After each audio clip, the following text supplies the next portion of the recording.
So hello my dear students, welcome back to my YouTube channel AKS study know. आज की इस video में हम आपको बताएंगे कि पंचलाइट कैसे लिखा जाए और एग्जामिनर क्या देखकर एग्जाम में पंचलाइट का नंबर काटते हैं। जैसे कि पंचलाइट में कैसे लिखा जाए कि एग्जामिनर नंबर ना काटे। तो सबसे पहले आपको देखिए पंचलाइट में नंबर कैसे काटा जाता है, कैसे लिखा जाता है और किस किस प्रकार के टॉपिक होते हैं इसमें आपको लिखना होता है। ठीक है, तो चलिए सबसे पहले वीडियो को स्टार्ट करते हैं। वीडियो अच्छा लगा तो लाइक कमेंट सब्सक्राइब करें। तो चलिए वीडियो को स्टार्ट करते हैं। सबसे पहले आप देखिए पंचलाइट फणेश्वर नाथ रेणु जी द्वारा लिखित है और ये हमारा 5 नंबर में पूछा जाता है और हर साल लगातार हर साल पूछा जाता है। ये हमारा 2026 में भी आने वाला है। ठीक है, ये आप हमारे 2026 में भी आने वाला है, इसको आप लोग जरूर पढ़ लीजिएगा।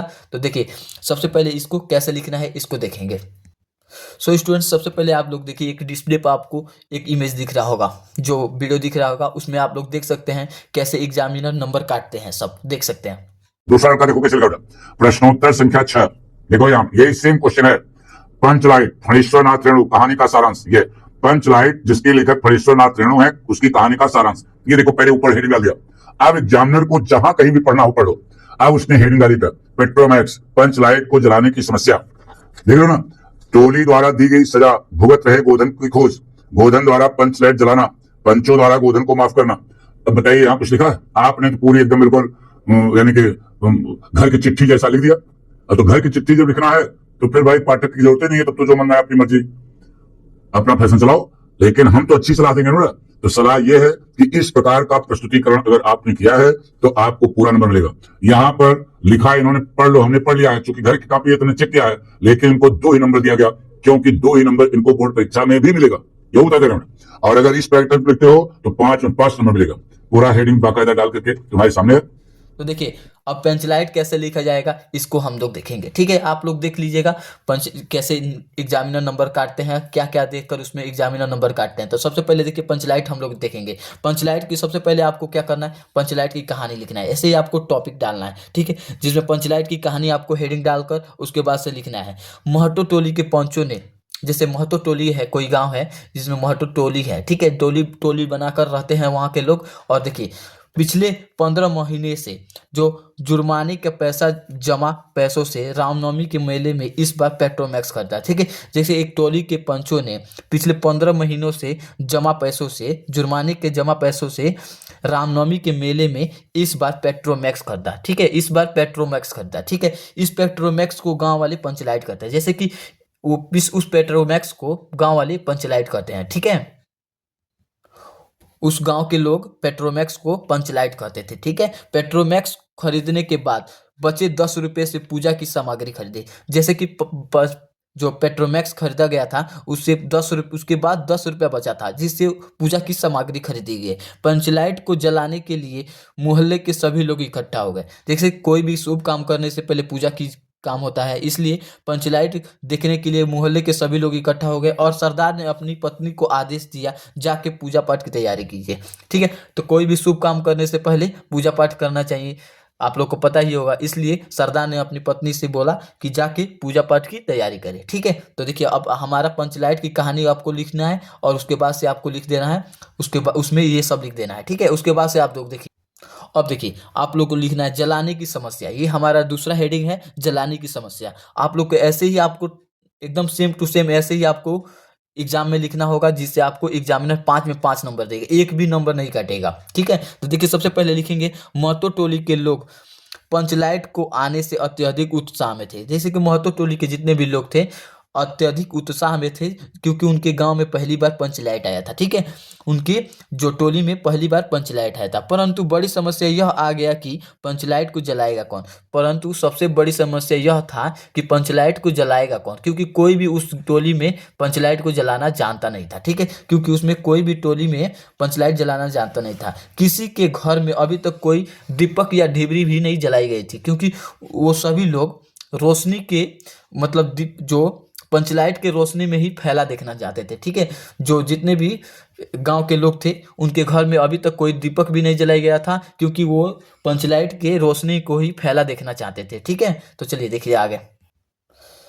क्योंकि पंचलाइट की रोशनी में ही सभी लोग फैला देखना चाहते थे। जैसे कि पंचलाइट आया था तो उसी के रोशनी में सभी लोग फैला देखना चाहते थे। पंचलाइट को न जलने पर सभी के चेहरे उतर गए। जैसे कि पंचलाइट नहीं जल पाया तो सभी के चेहरे उतर गए सभी मजाक उड़ाने लगे। दूसरी टोली के जितने भी लोग थे सभी लोग मजाक उड़ाने लगे इन टोली वालों को। ठीक है, धैर्यपूर्वक इस टोली वाले जो टोली के थे, ये महतो टोली के, वो सभी लोग ने मजाक की सहन की। ठीक है, दूसरी टोली के जो लोग मजाक उड़ा रहे थे उनकी सहन को इन लोगों ने मजाक को सहन किया। ठीक है, परंतु उन सब का प्रण था कि पंचलाइट भले भले ही बिना जले पड़ा रहेगा। उन लोगों का यही प्रण था। जैसे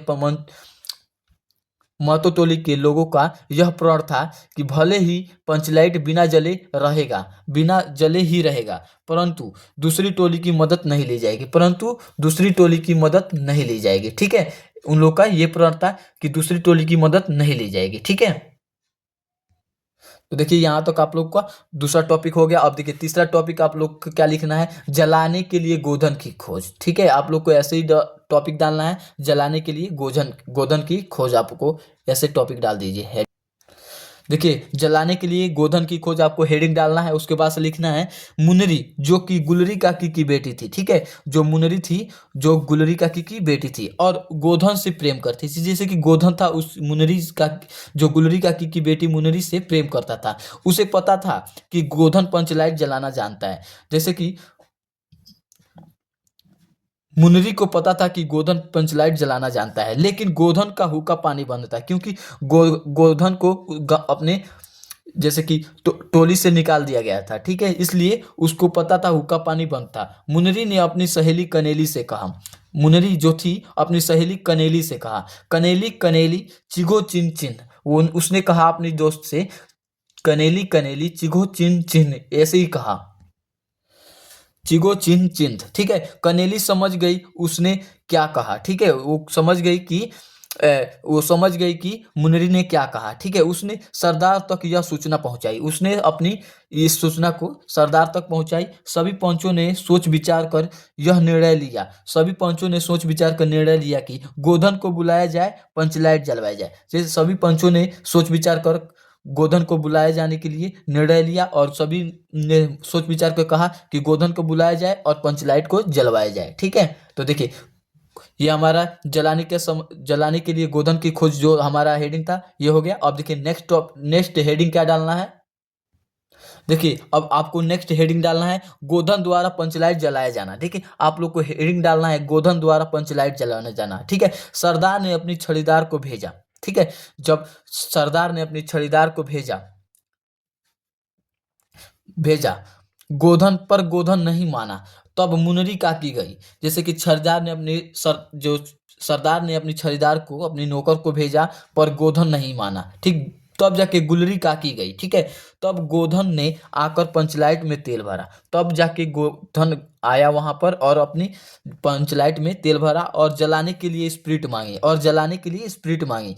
स्प्रिट न मिलने पर गड़ी नारियल के तेल से ही जला दिया, और स्प्रिट न मिलने पर नारियल के तेल से ही उसने पंचलाइट को जला दिया। पंचलाइट के जलते ही सब खुशी से उछल पड़े, और पंचलाइट के जलते ही सभी लोग खुशी से उछल पड़े और बोले महावीर स्वामी की जय, एक स्वर में गूंजा। महावीर स्वामी की जय जयकार करने लगे और एक स्वर में गूंजा और कीर्तन शुरू हो गया, और उन्होंने कीर्तन शुरू कर दिया। ठीक है, अब यहाँ तक देखिए, और इसके बाद से आप लोग को नेक्स्ट क्या हेडिंग डालना है इसको बताएंगे। जैसे कि उसमें कीर्तन शुरू हो गया। अब देखिए लिखना है आपको गोधन की माफ करना। ठीक है, गोधन को माफ करना। ठीक है, ये लिखेंगे आप लोग को हेडिंग। और देखिए लिखिए पंचों ने देखा कि गोधन बड़ी होशियारी के साथ पंचलाइट को जला दिया। इसलिए गोधन के प्रति सबके दिल साफ हो गए। ठीक है, और देखिए क्योंकि उसने सबका दिल जीत लिया था, मुनरी ने गोधन की तरफ हसरत भरी निगाहों से देखा। मुनरी जो थी गोधन की ओर, सरदार जी ने गोधन को बड़े प्यार से पास बुलाकर कहा। सरदार जी जो थे वो गांव की जो मुखिया थे, उन्होंने अपने पास बुलाकर गोधन को कहा तुमने जाति की इज्जत रखी है, तुम्हारे 7 खून माफ। उन्होंने कहा कि तुम्हारी 7 खून माफ क्योंकि तुमने जाति की इज्जत रखी है। बस इतना करके सरदार जी ने बोले, खूब गाओ सलीमा का सेलम सलमा वाला गाना, ठीक है। गुलरी काकी ने रात को खाने पर गोधन को बुलाया। देखिए प्रधान ने बोला कि जो सरदार जी थे उन्होंने बोला कि खूब गाओ सलीमा सलमा वाला गाना अब, ठीक है, तुम्हारी सात खून माफ, ठीक है। गुलरी काकी ने रात को खाने पर गोधन को अपने घर बुलाया, ठीक है। और गोधन ने एक बार फिर से मुनरी की ओर देखा और नजर मिलते ही मुनरी की पलकें झुक गई। बस इतना आपको लिखने से आपको 5 में 5 नंबर आपको एग्जामिनर खुद दे देगा और आपका एक नंबर भी नहीं कटेगा, ठीक है। तो आपको ऐसे ही लिखना है, ठीक है। तो चलिए वीडियो को यहीं पर समाप्त किया जाता है। वीडियो अच्छा लगा हो तो लाइक कमेंट सब्सक्राइब करें और कमेंट में बताएं वीडियो कैसा लगा। चलिए वीडियो को यहीं पर रोकते हैं। Thank you for watching my video.